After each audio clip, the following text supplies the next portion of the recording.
update on the Civic.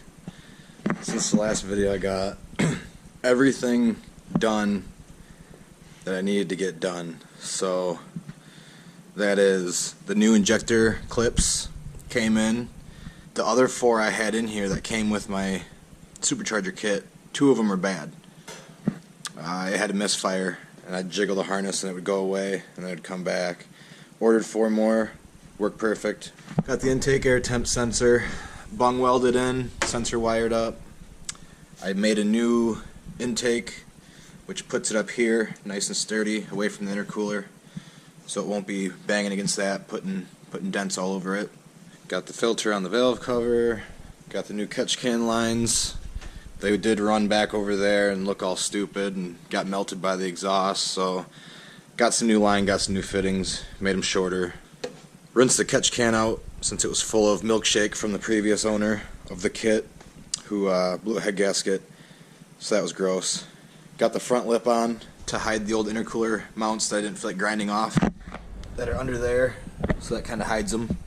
Got the boost gauge in, got an LED light in it that runs the ignition so it lights up when the key's turned. Got the new K-Tune shift box in with a new shift knob that matches the steering wheel, even though I hate it, but oh well.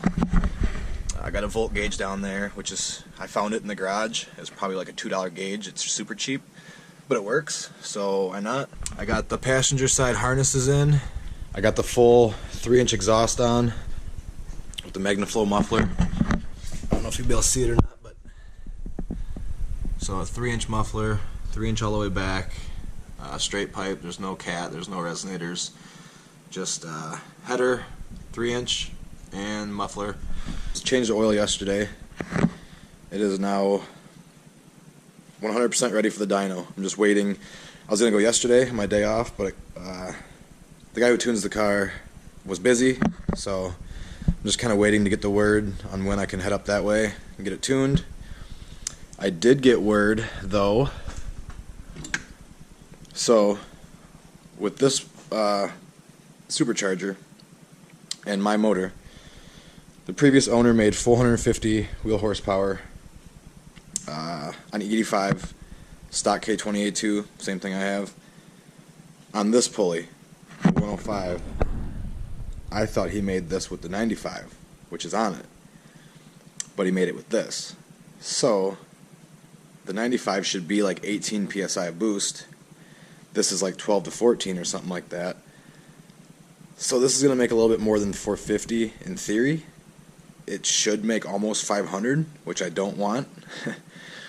But I'm not going to swap this back on because I'm to the point where it's either going to make the power and be fun, or it's going to blow up on the dyno. So I'm to the point where I'm going to figure that out the hard way. But so yeah, the goal, I guess, is like right around 475, 480. I mean, it might be a little less, might be a little more, but this motor's got 200,000 miles on it, and the transmission. So the only thing it's got done to it was last winter I did a new head gasket, only because I was putting head studs in it. So, I mean, it's, other than head studs, it's got 200,000 miles on the motor and trans. I mean, it's healthy. It doesn't smoke, doesn't burn any oil. So I've been beating on it for 2 years, well, almost 3 years straight, this motor. And it's got a little over 200,000 miles on it now. But when I had the head off doing the head studs, I mean, the pistons and the cylinder walls looked brand new. I mean, I'm not too worried, but I'm also extremely worried. But yeah, so that's kind of the update. The only thing I have left to do to it, but I'm going to do that after the dyno, would be getting the new, or not the new, but the right lower control arms for the front and the new bushings. I got the new bushings in. I just got to clean the control arms up and get the bushings in and get them installed, but I'll need an alignment and everything after that, so I'm going to wait till after the dyno to get that put on. So as she sits right now, she is ready for the dyno. Yeah, I was tempted to throw this back on because I wanted to stick around 400 or maybe 450 tops, but I thought the pulley that was on it was good for 450, and this was making, you know, less, like in the low 4s, high 3s. But then I got word That pulley made 450, so this one should be even more than what I wanted. But we're just gonna wing it, deal with it. But yeah, I got the new shift box in, and I bought the shift selector springs that go inside the transmission that make it a little bit more stiff than the factory springs. You basically take the old ones out and you put stiffer, there's two springs, you put stiffer springs in. It makes it more springy, more stiff going back this way. I mean, the new shifter feels pretty good. So I put a LED, I just kind of jerry-rigged it into the boost gauge, so at nighttime we'll be able to see that.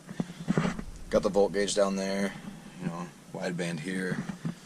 But new shift box, I love it. My old shift box, if I did this, it would sit there and just go back and forth. It was so sloppy and loose. This one is, I mean, super tight. I got the base plate mounted in there. Got the old hole I had to cut for the tunnel mount shift box all sealed up. So this is good to go. I can't wait to drive it with this. This feels nice. Amazon score.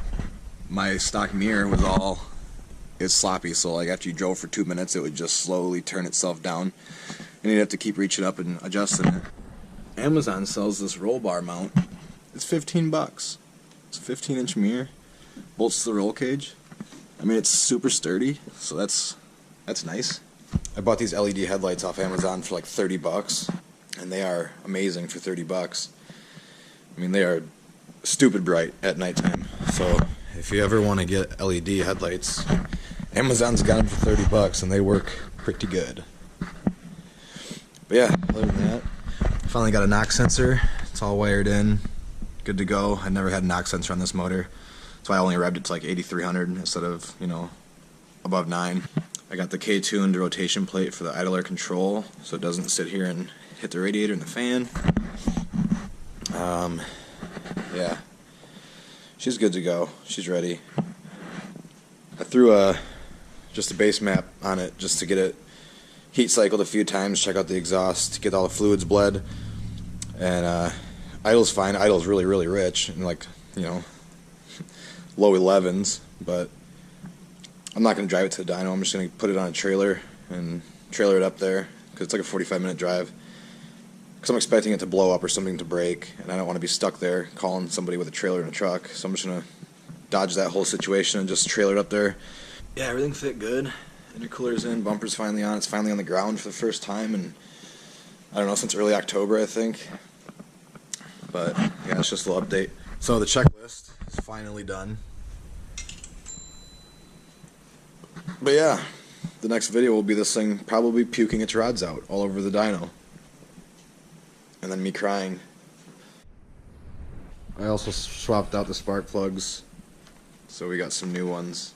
We got the 9s in there. As for the bike goes, I took this thing out I took it to the gas station like a couple weeks ago because it was like 50 degrees that day.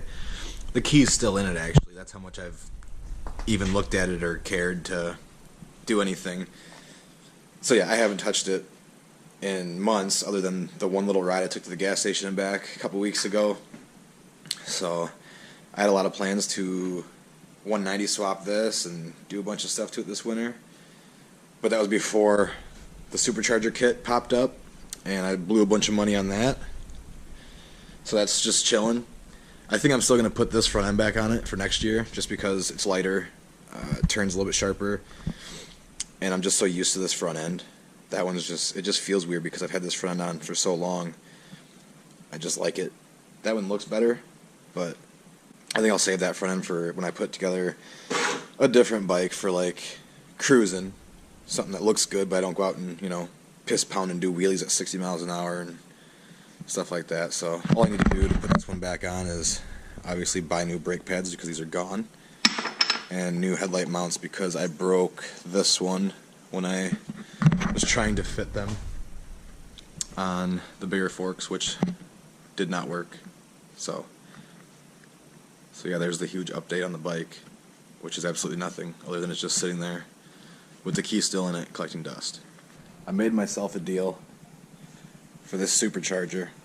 If it makes it off the dyno without blowing up, it'll get the official badge on the back of the car. Probably right here. Next video will be on the dyno, either making some jam or making me cry.